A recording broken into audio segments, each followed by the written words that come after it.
termination of tenancy action indicating there was a failure to purchase agreement regarding a mobile home. I believe it's located at the park in Constantine. The notice to quit was served on February 8th, and the plaintiff at this point is simply asking for that premise back. Is that correct, Ms. Harden? It is, Your Honor. My client did purchase the mobile home directly from the park, and shortly thereafter, the defendant and my client entered into a lease with the mobile home, with defendant being listed as occupant with her children. As stated, there was and provided a purchase agreement between the parties where defendant was to pay my client monthly to work towards the purchase price of that mobile home. She's not made any payments since August of 2022. We're unsure if she's complying with the terms of the lease with the mobile home park, as my client is listed on that lease and could be in potential jeopardy if she were to face any eviction action against them or from the mobile home park. There's concerns about unauthorized occupants, utility payments, those things. So at this time, my client is simply asking for the defendant to be removed from the property so he may reclaim his property. So we don't know whether lot rent is current or not? No, my client has attempted to reach out to the mobile home park manager to get that information, and he was not successful. They did receive information from, I believe, the utility company that they were behind in payment as well.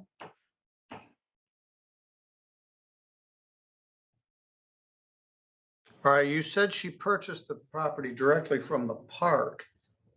My client did, the plaintiff. Oh, the client, okay. Yep. Ms. Patil, Mr. Fenwick is here late to his own party, so I'm glad that you waited. We'll address that in a moment. Ms. Mauser, what's your position here? The last I knew, we were already in court in another county under case 20-D04-2105-SC-000745. I lost you. So you're in another county?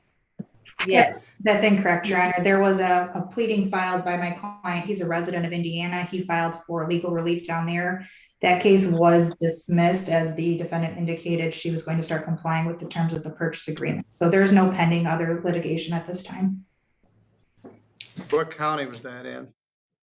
What county was the Indiana case? Elkhart County. It was, no, the Indiana. Elkhart County. Elkhart County, Your Honor.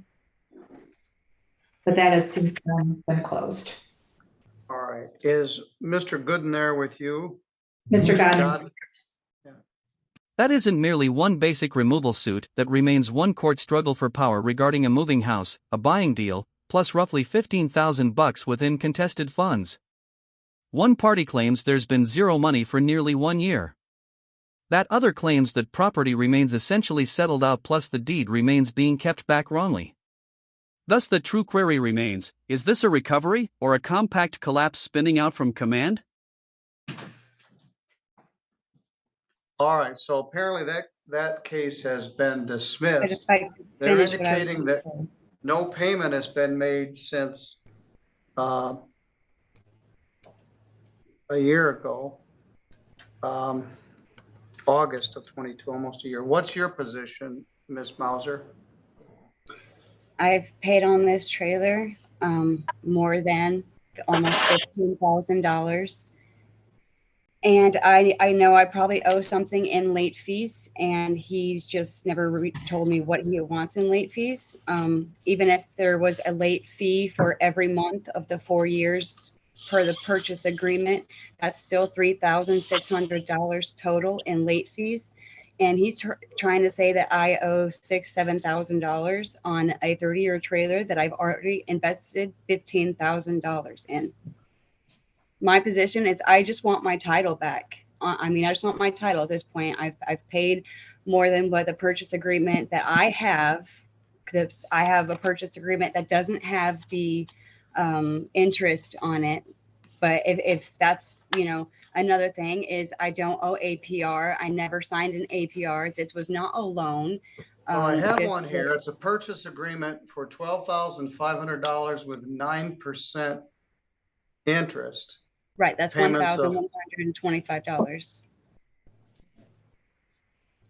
Yeah, 9% interest, not per month, just 9% interest. On the total. 290 due on the of each month. And that agreement was entered into in 2018. And there are going to be issues in here. Let me see about late fees. $25 late fee. All payments that are made more than 21 days late will be charged an additional $50 late fee. I would not allow us. Now's when that pressure climbs. That accuser argues zero funds shall been sent starting August within 2022, that's roughly 1 whole year. Per compact rule, that's grave. Yet that counsel hasn't rebutted funds completely, she's claiming she's before spent extra beyond what she settled on. Thus currently that suit moves away basic default toward anything far greater, whom truly yields whom? $75 late fee on a rental agreement. But I can show you right here. This is the copy I have without the rent agreement or without the interest. All right, well, slow down here. There are often two sides to every story, and there are here. So for one thing, he is terminating your tenancy, but it's failure of a purchase agreement. So he's asking essentially to get the vehicle back, but in this case, the titled property, which is a mobile home. Your rent for the lot is with the park. Right. You're also contending. All right. Well, after you got served a notice to quit on February 8th, did you communicate at all with the plaintiff? The last time I reached out to him, I just let him know, he did say he messed up on a lot of the numbers at first, and he said he was going to fix those numbers and get back with me, and I have yet to see anything of a change of numbers. Well, all right. I talked to you, wasn't? Just a minute, Mr. Fenwick. Yes. You're late. I'm staring at your ceiling fan, which is giving me vertigo, and you're talking while we're in court. So I wasn't aware you could hear me. Sorry. So just sit down for a minute. I will get to you here shortly. All right. Well, the bottom line is I have to continue this matter.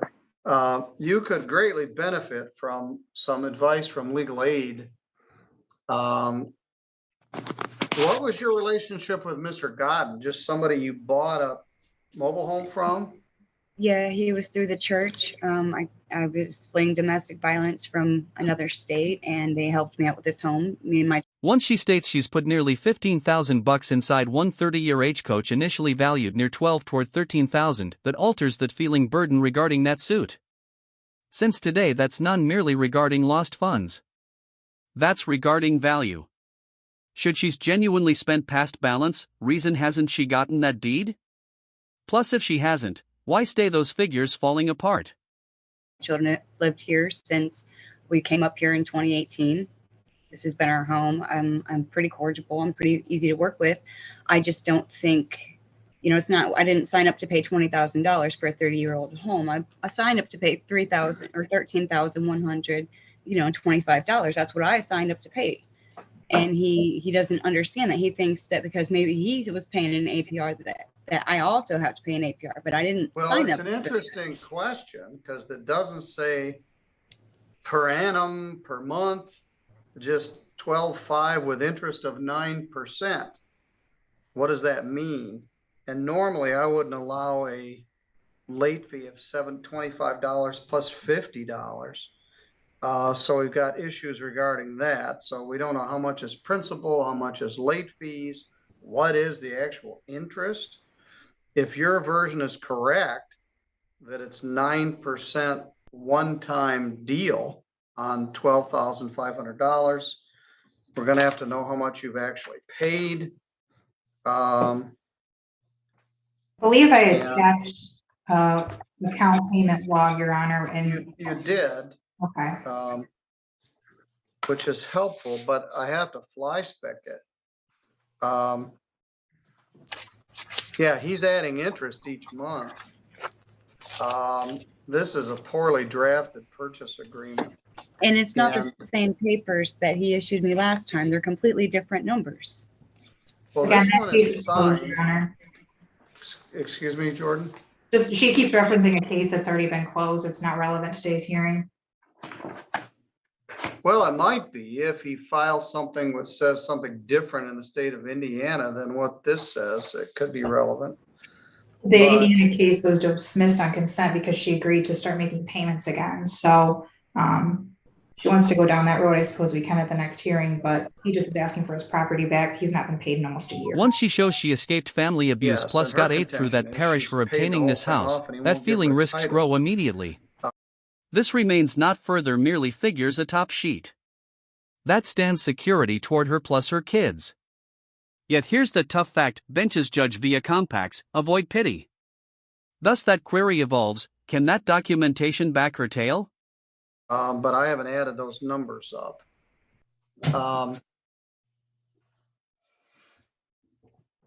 All right, well, we've got to move this, obviously. The law requires I adjourn it at least 7 days, but I'm going to need someplace to park this. It's $13,625 that I agreed to pay for this trailer.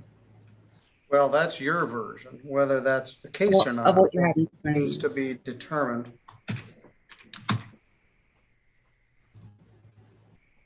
But if it's 9% interest, what does that mean? You're kind of naive in your reading of it. You just increase the price by that amount and charge no interest. So 9% one-time interest, that really isn't how interest works. So you have a version of how you think it should work, but I don't believe it works that way. It's probably going to be construed as at least per annum.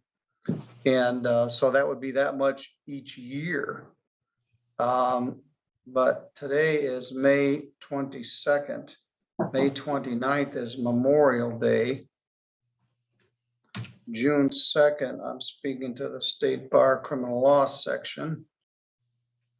That bench's choice for delay explains us anything vital that figures won't sum high properly. Some exist variations within credit estimates, overdue costs, plus entire funds sent. That isn't one sure thing removal. It's one badly written buying pact crashing against actual world money struggle. Plus till that logic stays worked through, nil person remains moving off using plain win.